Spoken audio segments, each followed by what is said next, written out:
मावळचे आमदार आणि नेते यांचे नातेवाईक आणि कार्यकर्ते त्या गाडीमध्ये पैसे घेऊन होते. ईडी आणि सीबीआयने ज्या कारखान्यांवर कारवाई केल्या, जे अजितदादांच्या मार्गदर्शनाखाली चालतात, त्याचे कर्मचारी सुद्धा फिरत होते. तसंच इंदापूरमध्ये, बारामतीमध्ये तर मोठ्या प्रमाणात उत्माद, म्हणजे काही ठिकाणी 2500 रुपये पर वोट, 3000 रुपये पर वोट, 4000 रुपये, 5000 मध्ये जात बघून, धर्म बघून, गरीब आहे का श्रीमंत बघून अशा पद्धतीने पैसा तिथं वाटला गेला. पीडीसीसी बँक गरीबाला 5 वाजता बंद होते, पण पैसे वाटण्यासाठी रात्री 1-1, 2-2 पर्यंत चालू राहते. म्हणजे पीडीसीसी बँकेचा वापर केला, त्यानंतर कर्मचाऱ्यांचा वापर केला, पोलिसांचा वापर केला. आता झेड सिक्युरिटी आणि वाय सिक्युरिटी म्हणजे गाडीत पैसा, पोलिसांच्या गाडीत पैसा नेण्यासाठी वापरायचा होता का काय, असं कुठेतरी म्हणावं लागेल. पण अनेक ठिकाणी लोकांनी पैसे नाकारले. आता जनशक्ती विरुद्ध धनशक्ती, म्हणजे जनशक्ती साहेबांच्या ताईंच्या बाजूली आणि धनशक्ती म्हणजे अजितदादांच्या बाजूली. बघू विजय कोणाचा होता, पण आम्हाला विश्वास आहे जनशक्ती होईल. पैसे वाटायची वेळ का आली असे तुम्हाला वाटते? ज्या पद्धतीने पैसे वाटले गेले होते किंवा बँक रात्रीची ओपन करावी लागली, ही का वेळ आली? जेव्हा लोकांना माहित आहे की 2014 पर्यंत सत्ता ही पवार साहेबांमुळे आली आणि सत्ता आल्यामुळे अजितदादांना मंत्रिपद मिळालं आणि मग त्यांनी विकास केला. 2019ला तर अजितदादांचा पराक्रम नसताना सुद्धा त्याच्यामध्ये सत्ता साहेबांनी आणली, पद दादांना मिळालं आणि निधी दादांनी आणला. त्यामुळे तुम्ही काय केलं स्वतःच्या हिमतीवर हे जर दादांना तिथं सांगता येत नसेल तर लोक कशी पटणार? साहेबांना सोडलं, विचाराला सोडलं. त्यामुळे लोक कुठेतरी, एक तर विकास साहेबांनी केला हे लोकांना माहिती आहे आणि काही प्रमाणात लोक भावनिक सुद्धा आहेत. दादा, या प्रकरणाची काही चौकशी होणार आहे का? तुम्ही काही माहिती घेतलीत का? कारण की त्या व्हिडिओमध्ये 2 पोलीस देखील त्या ठिकाणी दिसत आहेत. पोलिसांचं लक्ष या संपूर्ण घटनेवर आहे का? ते कारवाई करतायत का? काही काही ठिकाणी तर इंदापूरला लोक आणि बारामती सुद्धा लोक पोलिसांना सांगत होते तिथं पैसे वाटतात, पोलीस सुद्धा हसत होते. दुर्दैव असं आहे.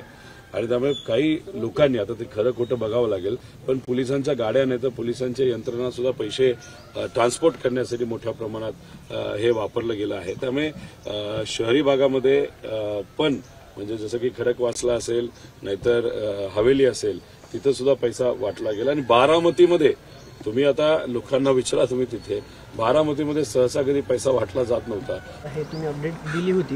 गिरीश महाजनांनी टीका अशी केली आहे की निवडणूक आले की पावसात भिजायचं, रडायचं, तब्येत खराब करून घ्यायची, पण आता जनता तुम्हाला बळी नाही पडणार.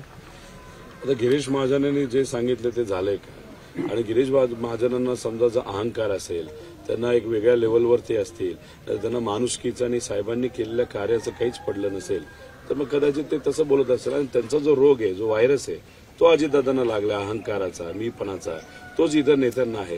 त्यामुळे गिरीश महाजनांनी जे काही सांगितलेलं आहे ते लोकच खऱ्या अर्थाने लोकशाहीच्या माध्यमातून या लोकसभेला भाजपला नाकारून तिथं मतदान करतील असं वाटतं. आणि पैशाचा अहंकार आणि सत्तेचा अहंकार हा भाजपचा आणि गिरीश महाजनपासून सर्व नेत्यांचा मोडून काढतील. जी अजित पवारांच्या प्रत्येक भाषणांमध्ये एक अशी टीका केली जाते, मी ज्या वेळेला राजकारणात प्रवेश केला होता त्यावेळेला यांचा जन्म झाला होता, 7 तारखेनंतर मी या सगळ्यांकडे बघतो. कसं बघता या?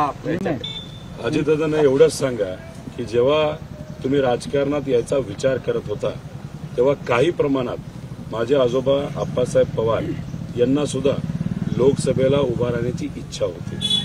मग त्याच्यात माझ्या आजोबांमध्ये आणि पवार साहेबांमध्ये चर्चा झाली. साहेबांचं म्हणजे पवार साहेबांचं मत आलं, एक युवा आणि अजित पवारांना आपण कुठेतरी संधी देऊया. माझ्या आजोबांनी तिथं मोठं मन दाखवलं, माघार घेतली. अजितदादांचा प्रचार हा माझ्या आजोबांनी सुद्धा केलेला आहे.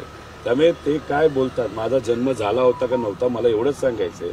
माझ्या 6 वर्षाच्या मुलाला, 10 वर्षाच्या मुलीला, आणि मी बच्चा असलो तरी मला ज्या गोष्टी कळतात त्या 65 वर्षाला अजितदादांना कळत नाहीत का? की वडीलधारे काय असतात, संबंध काय असतात, नाती काय असतात. स्वार्थासाठी, स्वतःचं साम्राज्य टिकवण्यासाठी तुम्ही वडीलधाऱ्या साहेबांना सोडून जाता, तर सामान्य पब्लिक काय? त्यामुळे स्वार्थापोटी सामान्य पब्लिकचं काही पडलं नाही आणि हे लोकांना माहिती आहे. म्हणून तर लोक अजितदादांच्या आणि त्यांच्या पक्षाच्या विरोधात आहे. आणि अजितदादांचा पक्ष हा कुठेतरी 0 खासदार त्यांचे निवडून येतील. त्यामुळे वस्तारा असू द्या, नाही तर काही असू द्या, त्यांनी तयार ठेवावं.